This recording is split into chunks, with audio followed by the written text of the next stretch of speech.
मेरे प्यारे दोस्तों, ये कहानी हरिपुर नामक जंगल की है। जिस जंगल में एक कालू कौवे का सुखी परिवार रहता था। कालू कौवे के परिवार में उसकी पत्नी सुंदरी कौवी और उसके 2 बच्चे भी थे। पूरे परिवार बहुत ज़्यादा सुखी जीवन गुजार रहा था। उनके पास किसी चीज़ की कमी ना थी, इसलिए वो लोग बहुत ज़्यादा खुश थे। धीरे धीरे सुंदरी कौवी के दोनों बच्चे बड़े होने लगे, तो सुंदरी कौवी उन्हें उड़ाने का सोचकर उन्हें दरख्त पर ले आती है। चलो मेरे बच्चों, अब तुम यहाँ से छलांग लगाओ और ज़ोर से अपने परों को फड़फड़ाओ, फिर तुम उड़ना सीख जाओगे। सुंदरी कौवी की बात सुनकर उसके बच्चे उस पर अमल करते हैं और उस पेड़ से छलांग लगा देते हैं। फिर वो दोनों अपने परों को फड़फड़ाने की कोशिश करते हैं, मगर वो उड़ नहीं पाते, जिसके कारण वो हिम्मत हारकर कांटों में गिर जाते हैं। कांटों में गिरने की वजह से उन दोनों की मृत्यु हो जाती है। सुंदरी ये देखकर बहुत परेशान होती है। ये क्या हो गया? मेरे प्यारे बच्चे। फिर सुंदरी कौवी काफ़ी दुखी होकर अपने घर वापसी आ जाती है। उससे बहुत दुख था। वो घर आकर काले कौवे को सारी बातें बताती है। कालू, मैं इन दोनों को उड़ना सिखा रही थी, पर वो दोनों उड़ नहीं पाए, जिसके कारण उन दोनों की मृत्यु हो गई। वो लोग ना उड़ने की वजह से कांटों में गिर के मर गए। ये तुमने क्या किया? तुम तो बिल्कुल लापरवाह हो। मैंने तुमसे मना किया था कि वो दोनों अभी बहुत छोटे हैं, पर तुम मेरी सुनती कहाँ हो? वो नहीं उड़ पाएंगे। मैं तुम्हें छोड़ के जा रहा हूँ, तुम किसी काम की नहीं हो। अब काला कौवा भी सुंदरी कौवी को छोड़ के चला जाता है।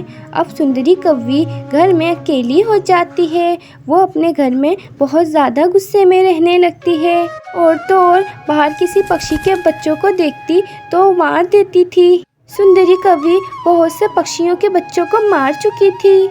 जंगल के सभी पक्षी बहुत ज़्यादा परेशान हो रहे थे कि उनके साथ आखिर हो क्या रहा है, उनके बच्चों को कौन मार रहा है। अरे, मुझे तो समझ ही नहीं आ रहा कि ये पक्षियों की हत्या कौन कर रहा है।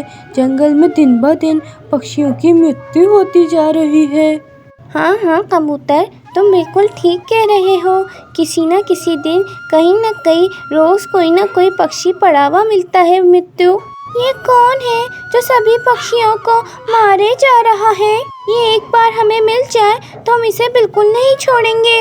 उधर इतने सारे पक्षियों को मारकर सुंदरी कौवी की आग अभी भी नहीं बुझ रही थी, जिसके कारण सुंदरी कौवी एक और नई योजना बना रही थी। अरे, आखिर कब तक मैं इन पक्षियों के बच्चों को ढूंढ ढूंढ कर मारती रहूंगी? ये पक्षी के बच्चे और भी पैदा होते रहेंगे। मुझे कुछ और ही करना पड़ेगा, जिससे ये पक्षी के बच्चे पैदा ही ना हो। मुझे बहुत ज़्यादा दुख होता है जब मैं किसी पक्षी के बच्चे को उड़ता हुआ देखती हूँ। अब मैं उन्हें उड़ने से पहले ही मार डालूंगी। फिर क्या था, रात को सुंदरी कौवी कबूतर के घर घुस जाती है। कबूतर तो सो रहा होता है और प्रिय सुंदरी कौवी बच्चों को मार डालती है। सुंदरी कौवी उन बच्चों को मारकर अपने घर आकर वापसी सो जाती है। इसी तरह अगले दिन सुंदरी कौवी वही काम मिट्ठू तोते के साथ करती है।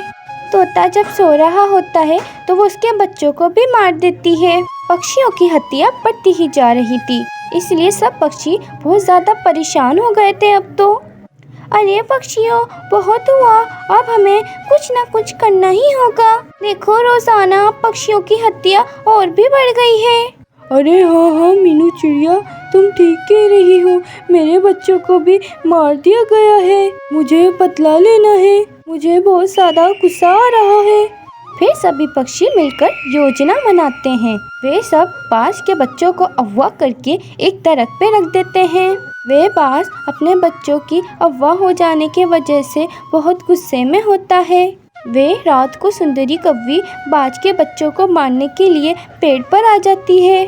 दूसरी तरफ सभी पक्षी बाज को जाके बता देते हैं किसी पक्षी ने उनके बच्चों को एक दरख्त पे अगवा करके रखा है। ये सुनकर बाज उस दरख्त पर आ जाता है।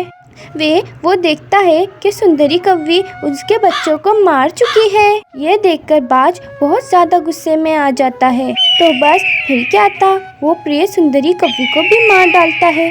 तो प्यारे दोस्तों, इस कहानी से हमें प्रेरणा मिलती है कि हमें अपने गलत कामों की सजा किसी और को